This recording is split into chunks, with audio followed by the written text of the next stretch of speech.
প্রথম বর্ষের শিক্ষার্থীদের রাকসু নির্বাচনে ভোটার করার দাবিতে রাজশাহী বিশ্ববিদ্যালয়ের কোষাধ্যক্ষের কার্যালয়ে তালা দিয়েছে ছাত্রদল। আর এই নিয়ে আরও জানাতে রাজশাহী থেকে যুক্ত হবেন সহকর্মী আহসান হাবিব অপু। আহসান হাবিব অপু, কখন এই ঘটনা ঘটেছে এবং সে সর্বশেষ পরিস্থিতি কি, এবং এই বিষয়ে বিশ্ববিদ্যালয় কর্তৃপক্ষ কিছু বলেছে কিনা?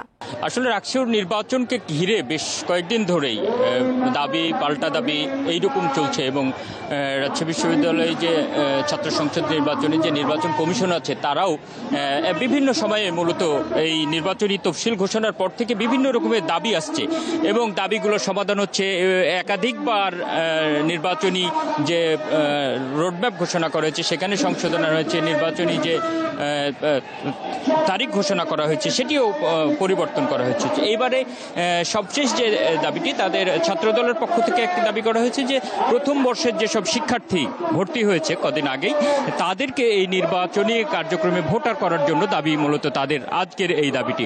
এই দাবিতে আজকে সকাল 9টা থেকে তারা অবস্থান কর্মসূচি ঘোষণা করেছিল এবং এই অবস্থান কর্মসূচির অংশ হিসেবে তারা রাকসু যে ট্রেজারারের কার্যালয় এখানে প্রধান রিটার্নিং কর্মকর্তাও বসছেন এবং এইখান থেকেই মূলত মনোনয়নপত্র বিতরণের যে কার্যক্রম সেটি এই জায়গা থেকে পরিচালিত হচ্ছিল।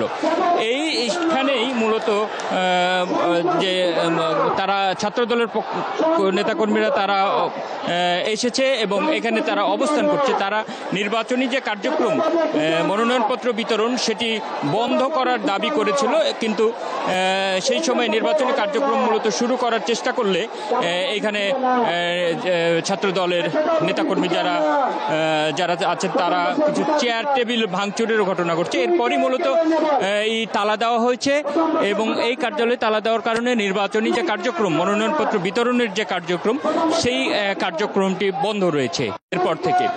আর আমরা এখানে দেখছি ছাত্রদল নেতাকর্মীদের সাথে কিছু সংখ্যক শিক্ষকও এখানে তাদের প্রতি একাত্মতা জানিয়ে এই দাবির প্রতি একাত্মতা জানিয়ে তারা এখানে অবস্থান নিয়েছেন, তারা এখানে আছেন।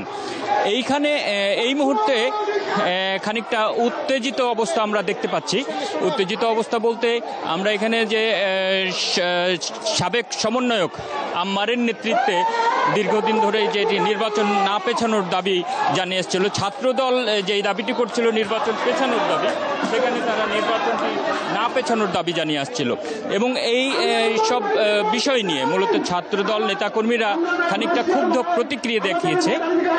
এই জায়গাতে আম্মার নিজেও অবস্থান করছেন, সাবেক সমন্বয়ক, তো সেইটিকে নিয়ে মাঝে মধ্যে আমরা উত্তেজিত পরিস্থিতি দেখতে পাচ্ছি। তবে একটি বিষয় বলে রাখি যে রাকসু কর্তৃপক্ষ রাকসু কর্তৃপক্ষের সাথে নির্বাচন কমিশনের সাথে কথা বলেছি, তারা যেটি বলছেন যে মূলত এই যে যারা প্রথম বর্ষের শিক্ষার্থী তারা এখানে ভর্তি হওয়ার আগেই নির্বাচনের তারিখ ঘোষণা হয়েছে এবং ভোটার তালিকাও চূড়ান্ত হয়েছে, এই কারণেই প্রথম বর্ষকে এটার সাথে সম্পৃক্ত করতে পারেনি। তবে যেহেতু দাবি উঠেছে এবং আজকে যে এরকম অবস্থান কর্মসূচি হচ্ছে এর প্রেক্ষিতে তারা পরবর্তীতে এটি নিয়ে আলোচনা করতে চায় এবং আলোচনার ভিত্তিতে একটা সমাধান আসবে বলে নির্বাচন কমিশন আশা করছেন। রাকসু নির্বাচন ঘিরে বিশ্ববিদ্যালয়ে উত্তেজনা এবং সে বিষয়ে জানাচ্ছিলেন সহকর্মী আহসান হাবিব অপু।